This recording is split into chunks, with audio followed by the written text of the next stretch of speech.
ayan guys, yung isang iring namin. Isang iring namin na nakatago kasi may ano eh.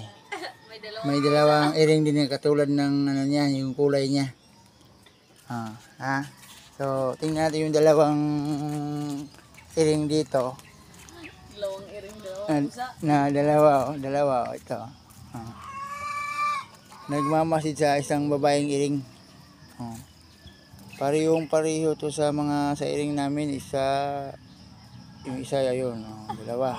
Yun. Kapag itong dalawa ay nanguhungkab ng mga isda, sa mga hapagkainan, yung mga ano nila, ulam nila, baka sabihin nila yung iring namin yung nanguhungkab. O ito na yung pruweba na marami palang kamukha yung iring namin. Awat yung iring ilo. Yung aso namin, parang ano. So, yun lang guys. Thank you for the vlog.